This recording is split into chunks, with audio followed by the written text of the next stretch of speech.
Hola. Hoy voy a presentar 2 capítulos de la segunda parte del libro Aprendiendo a Trabajar de Paul Willis, en donde él se pregunta cómo los chicos de clase obrera consiguen trabajos de clase obrera. Es un libro que está atravesado por muchas preguntas muy interesantes y muy centrales en las ciencias sociales, en la sociología, que implica la tensión individuo-sociedad, en qué medida las estructuras constriñen la capacidad de agencia de los individuos y en qué medida los individuos tienen cierto grado de autonomía. Ilustra esa tensión que atraviesa toda la teoría sociológica. Es interesante este libro también para analizar las culturas populares, el modo de abordaje que tiene. Toda la primera parte, en donde hay una descripción etnográfica de la cultura contraescolar, con todos los elementos que tiene. En fin, este libro entonces contiene una serie de preguntas y de tensiones que son centrales. La principal que atraviesa el libro y que es la preocupación de Willis tiene que ver con la reproducción social, ¿no? Esta pregunta de cómo los chicos de clase obrera consiguen trabajos de clase obrera encierra, de alguna manera, la pregunta por la reproducción social y cómo las instituciones intervienen, y no solo las instituciones, sino cómo los sujetos también participan de ese proceso de reproducción social.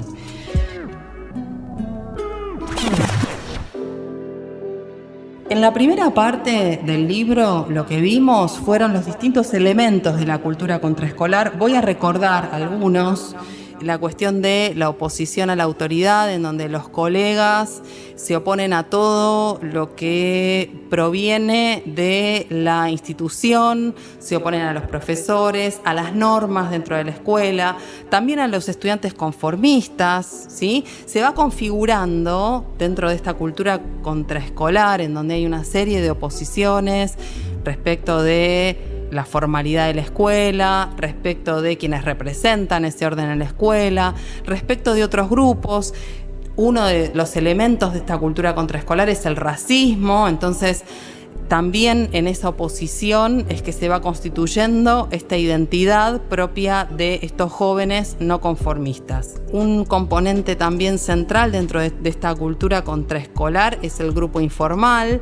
Ellos generan esta cultura contraescolar con estos elementos que va describiendo Willis en su descripción etnográfica, y en donde lo que implica este grupo informal es, que nunca una cultura se puede generar de manera individual. Entonces, el soporte de esa cultura es este grupo informal que tiene reglas, como todo grupo informal, en donde existe el tabú de no brindar información a quienes no forman parte de ese grupo sobre integrantes del mismo grupo.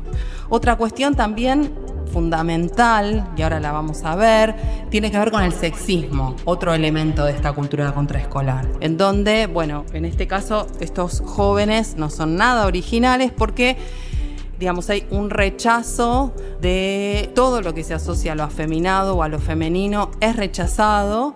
Entonces las mujeres son al mismo tiempo un objeto sexual y elementos domésticos. Estas figuras de la madre y la chica fácil, ¿no? La prostituta y la santa. Estas oposiciones que no son nada originales, no son invención o pura creación de estos jóvenes, pero que tienen una presencia fuerte dentro de esta cultura contraescolar y va a tener consecuencias, como vamos a ver, en su opción para la elección de sus trabajos. Entonces, decíamos el sexismo. Hay una exigencia sobre las jóvenes para que sean sexualmente atractivas, pero no sexualmente experimentadas. Entonces, en esa posición equívoca en la que están obligadas a desempeñarse o a mostrarse, se configura una sexualidad aniñada en donde, estos jóvenes se ubican en una posición de mayor importancia, ¿sí? Y dominan la situación de alguna manera.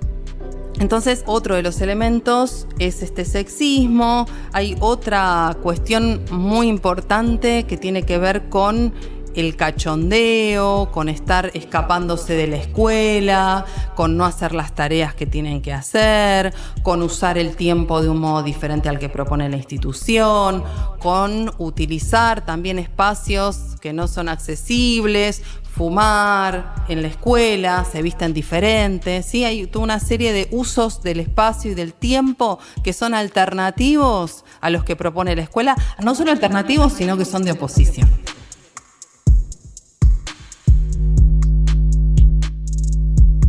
Willis identifica entre esta cultura contraescolar y la cultura de fábrica ciertas continuidades, y de hecho eso de alguna manera explica, en parte, por qué estos jóvenes no conformistas se adaptan mucho mejor al mundo de la fábrica que los jóvenes conformistas. Voy a mencionar rápidamente, porque justamente lo que quiero presentar es la parte de análisis que él hace sobre la cultura contraescolar, en esta búsqueda de explicación de por qué estos chicos de clase obrera consiguen trabajos de clase obrera. Esta cuestión de las continuidades es importante, no es que no lo sea, pero me interesa detenerme en la segunda. Voy a simplemente mencionar, por un lado, la cuestión del machismo, las normas de masculinidad, el sexismo están presentes, tanto en esta cultura contraescolar como en la cultura de fábrica. Por otro lado, el control informal sobre el proceso de trabajo, en donde hay cierto aprendizaje en la escuela, esto que mencionaba recién sobre el uso del tiempo alternativo, que también está presente en la fábrica. El manejo particular del lenguaje, cierta jerga, la existencia de un grupo informal, esta búsqueda de un ambiente divertido, la oposición a la autoridad, la valoración de la actividad práctica por sobre la actividad teórica o más conceptual. Entonces, hay muchos puntos en común entre esta cultura contraescolar y la cultura de fábrica, lo que hace mucho más fluida, ¿sí?, la transición entre el mundo de la escuela y el mundo del trabajo. Con respecto a estas continuidades que mencionaba recién, pueden ver una película que se llama Riff Raff de Ken Loach de 1991. Es una película que es de unos años después de esta investigación, que es de 1975, y en donde se pueden identificar algunos de estos elementos que describe Willis en el mundo de la fábrica. En la película son obreros de la construcción. Es una película muy interesante de cine social británico. Veíamos recién los distintos elementos de esta cultura contraescolar en una descripción etnográfica, que es una descripción en donde se asume el punto de vista del actor, en donde Willis organiza, en función de esos ejes que él identifica, testimonios, tanto de estudiantes como de docentes, a partir de grupos de discusión también, entrevistas grupales, entrevistas a las familias. En la segunda parte, que es la parte de análisis, menciona él, a mí me resulta interesante esto también porque la primera parte implica una reflexión muy analítica, ¿no?, de organizar la presentación, la descripción de esta cultura contraescolar a partir de elementos a los que les asigna un nombre, en los que muestra evidencia, en donde hay un desarrollo que también es analítico. Pero es cierto que en la segunda parte de análisis hay reflexión teórica, entonces ahí hay diálogos con otros autores, otras investigaciones, otras autoras, también esto es importante señalar, en donde le da otra densidad teórica a lo que está planteando Willis y a sus hallazgos. Uno tiene que ver con la cuestión de las penetraciones. Él identifica u organiza los elementos de esta cultura contraescolar en dos categorías. Una es la de las penetraciones y la segunda es la de las limitaciones, que pensando en el proceso de reproducción social irían en sentidos opuestos. Las penetraciones se refiere a los impulsos dentro de una forma cultural hacia la penetración de las condiciones de existencia de sus miembros y su posición del todo social de un modo no central, esencial o individual. Piensen ustedes en la idea de penetración cultural Y entonces no siempre hace mucho sentido esta palabra, ¿no? Porque, bueno, en general se piensa la penetración cultural de Estados Unidos en América Latina, ¿no? Bueno, esta idea de penetración que plantea Willis es diferente. En realidad, las penetraciones son intuiciones de estos jóvenes respecto de su posición en el todo social. Y que esta intuición atraviesa los mensajes ideológicos que plantea la escuela. ¿A qué refiero con esto? Voy a leerles un pasaje. Hay cierta idea que se transmite dentro del capitalismo que tiene que ver con que los títulos abren puertas, la posibilidad de ascenso social, en qué medida el estudio es una llave, ¿sí? El título es una llave para poder obtener empleos calificados, entonces tienen una mejor remuneración, ¿sí? De los empleos de baja calificación. Entonces, la educación habilitaría, posibilitaría el acceso a puestos de trabajo calificados, ¿sí? Y mejor remunerados. Respecto de esto, Willis lo que dice es, bueno, en las sociedades capitalistas la posibilidad de ascenso para las clases obreras es muy pequeño, sobre todo en Inglaterra, ¿no? Porque, bueno, si pensamos en Argentina, efectivamente la educación fue un canal de progreso social, de ascenso social, de movilidad social. Estamos hablando de una sociedad mucho más estática en ese sentido. Entonces, acá cito a Willis, que dice: la naturaleza del capitalismo occidental está constituida de tal modo que tales clases, o sea, las clases sociales en el capitalismo, están estructuradas y persisten de modo que incluso altas tasas de movilidad individual no cambian nada la existencia de la clase obrera. Entonces, justamente lo que identifican los colegas es esta situación, ¿sí? En donde la escuela les dice que a través del estudio y a través de los títulos van a conseguir mejores trabajos. Bueno, ellos advierten que esto no es así. Entonces, ahí Willis plantea la cuestión de los títulos, ¿sí? Que los títulos no tienen valor para los colegas, no tienen valor porque, bueno, lo teórico tampoco tiene valor para ellos porque asocian todo trabajo intelectual como afeminado, entonces les parece que es algo que no tiene valor. Pero además los títulos no tienen valor porque no permiten conseguir el acceso a mejores trabajos. ¿Por qué? Porque la estructura de oportunidades, de acceso en el mundo laboral es de los puestos de más baja calificación. Entonces, por eso Willis plantea esta cuestión de esta intuición, esta penetración de los colegas, en donde advierten el engaño de la institución escolar respecto de los títulos como llave de acceso a mejores puestos de trabajo. Otra de las penetraciones que advierte Willis es la fuerza de trabajo como una mercancía diferente. Y en este punto retoma la teoría marxista del valor, en donde dentro de los factores de la producción está el capital variable, que es el único que crea valor, que es la fuerza de trabajo. En la resistencia de los colegas a trabajar, Willis identifica que hay una intuición acerca del trabajo como una mercancía diferente. Entonces, en esta resistencia de los colegas en el control del tiempo, en el control informal sobre las horas de estudio en la escuela, él identifica otra intuición que está presente y que, algo que no dije, de las penetraciones, van en el sentido, al desmontar o al atravesar esas verdades ideológicas que transmite la escuela, tienen un componente emancipador. El tercero de los elementos que menciona, de las categorías que menciona Willis respecto de las penetraciones, es el trabajo abstracto. La fuerza de trabajo como intercambiable y que por eso todos los trabajos son iguales, ¿sí? Se miden a través del tiempo. Entonces, en esta afirmación de los colegas de todos los trabajos son iguales, porque son los trabajos a los que ellos pueden acceder, también ahí hay una identificación, ¿sí?, del trabajo como trabajo abstracto.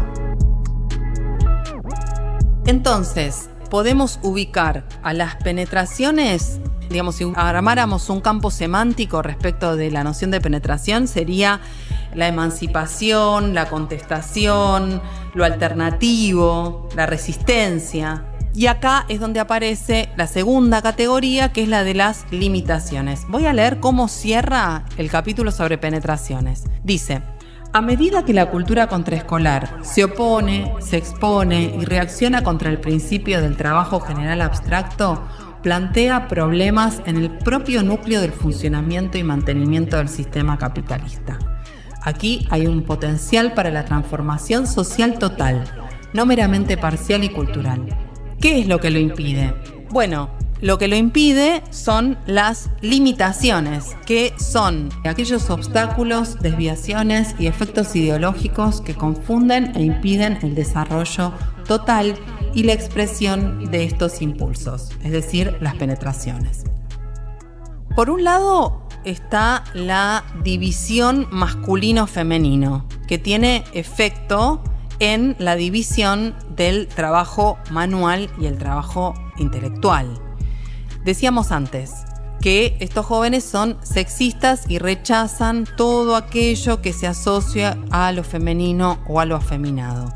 En tanto el trabajo manual, el trabajo físico, que pone en juego la fuerza física, afirma la masculinidad, todo aquello que no corresponde con este ejercicio de la fuerza, con esta afirmación de la masculinidad, en donde el trabajo intelectual se asocia a lo femenino y a lo afeminado, lo que lleva a afirmar la idea de que el trabajo válido, el trabajo valioso, es el trabajo manual porque afirma la masculinidad.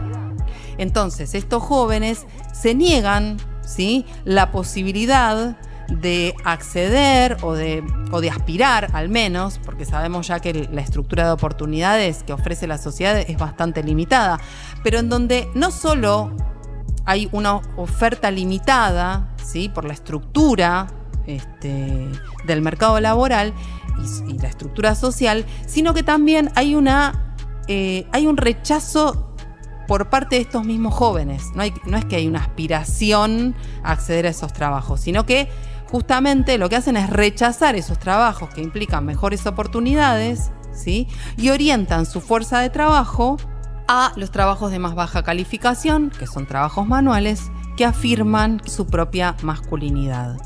Por eso Willis plantea que la opción de estos jóvenes por el trabajo manual tiene mucho de autocondena. Otra división que advierte Willis dentro de las limitaciones tiene que ver con la división racial, que implica una fractura dentro de la clase obrera. Entonces, los hindúes son calificados como sucios. En cuanto a la sexualidad, son más atractivos, entonces son calificados como repugnantes. Los asiáticos son calificados como afeminados. Entonces, este tipo de racismo divide a la clase obrera y entonces también constituye una limitación para el potencial propio de las penetraciones, estas intuiciones de las que hablábamos hace un ratito.